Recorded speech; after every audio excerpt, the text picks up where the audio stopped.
চর্চার নিয়মিত আয়োজনে স্বাগত।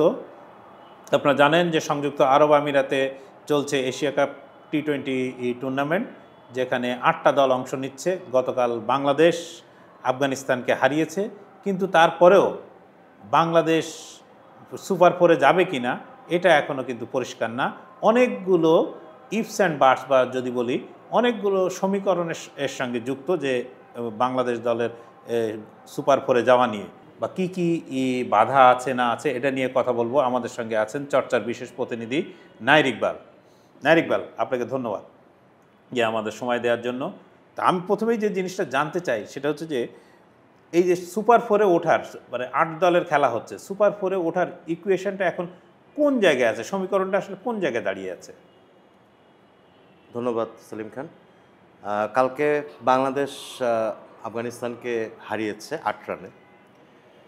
তো বাংলাদেশের সামনে একটা সিম্পল সমীকরণ আছে প্রথমেই, সেটা হচ্ছে আমাদেরকে তাকিয়ে থাকতে হবে শ্রীলঙ্কা আফগানিস্তান ম্যাচের দিকে। এখন শ্রীলঙ্কা যদি আফগানিস্তানকে হারিয়ে দেয় আগামীকালকের ম্যাচে, তাহলে বাংলাদেশ সরাসরি সুপার ফোরে চলে যাবে। এখন আফগানিস্তান যদি শ্রীলঙ্কাকে হারিয়ে দেয়, সেক্ষেত্রে একটা সমীকরণের ব্যাপার আছে। এটা বাংলাদেশের জন্য একটা বেশ অঙ্ক কষার একটা ব্যাপার আছে। বাংলাদেশে এখন কার সঙ্গে খেলা বাকি, কার সঙ্গে আছে? যেখানে আমরা গ্রুপের বাংলাদেশ গ্রুপের 3টি ম্যাচে খেলে ফেলেছে। প্রথম ম্যাচে হংকংকে বাংলাদেশ হারানোর পর শ্রীলঙ্কার সঙ্গে হারটাই আসলে আমাদেরকে একটু বেশ পিছিয়ে দিয়েছে। হ্যাঁ, ব্যাকফুটে ঠেলে দিয়েছে। তবে গতকাল আফগানিস্তানের বিপক্ষে বাংলাদেশ জিতেছে ৮ রানে। যদিও মানে ক্রিকেট প্রেমীরা সবাই মনে করছেন, বা আমরাও মনে করি, যে বাংলাদেশের জয়টা আরও সহজ হতে পারত। কিছু সমস্যা ছিল, যেমন আপনার প্রথম 10 ওভারে 87 রান তোলা দল শেষ পর্যন্ত 20 ওভার শেষ করলো 155 রানে। এটা একটা দৃষ্টিকটু, মানে আরও রান আসতে পারতো। এটা 180 190 হতে পারে। স্বাভাবিক হচ্ছে এইরকম। অথচ বাংলাদেশে কিন্তু উইকেট হাতে ছিল, ন্যূনতম 160 তো হতে পারত। 60 তো হতেই পারতো, 70 হতেই পারত। শেষের ওই মিডল অর্ডারে আমাদের ব্যাটসম্যানদের ব্যর্থতার কারণে এটা 155-তে বাংলাদেশ থেমে যায়। ফলে রান রেটের জায়গায় এখানে কোথায় গিয়ে দাঁড়ালো? সেক্ষেত্রে রান রেটে বাংলাদেশ পিছিয়ে পড়েছে আফগানিস্তান এবং শ্রীলঙ্কার থেকে তো অনেক বেশি পিছিয়ে আছে। নেট রান রেটে আফগানিস্তানের চেয়েও বাংলাদেশ পিছিয়ে আছে কিছুটা। শ্রীলঙ্কার নেট রান রেট হচ্ছে +1.546, আফগানিস্তানের হচ্ছে +2.150 এবং বাংলাদেশের হচ্ছে -0.270।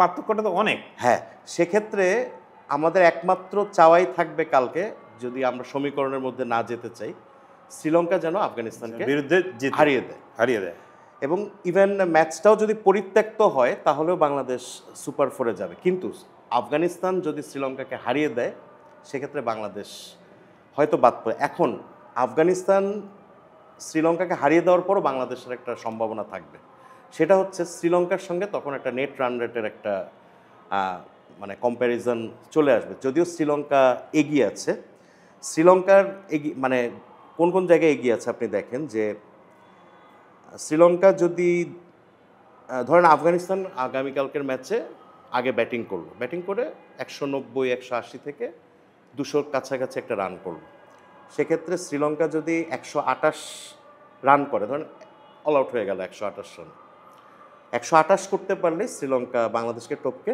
সুপার ফোরে চলে যাবে। আর বাংলাদেশের এখানে একটা সম্ভাবনা থাকবে, তারপরও ধরেন শ্রীলঙ্কা আগে ব্যাট করলে যেই রানটাই করুক, আফগানিস্তান যদি এটা 11-12 ওভারের মধ্যে করে ফেলে, টপকে যেতে পারে, তাহলে বাংলাদেশের একটা চান্স থাকবে। তবে আমরা এত সমীকরণ বা হিসাব এগুলো আসতো না। আমরা আসলে জিনিসটাকে, মানে বাংলাদেশ দল ধরেন বিশেষত টেস্টে আমরা সেইভাবে পারফর্ম না করতে পারলেও ওয়ানডে এবং টি-20তে মোটামুটি একটা জায়গায় অন্তত এই দলগুলোর সঙ্গে কিন্তু আমরা ভালোই খেলতাম। এইটাকে এত জটিল করে ফেললাম কিভাবে আমরা? মানে বাংলাদেশ দল হিসেবে কিভাবে জটিল করে ফেললাম?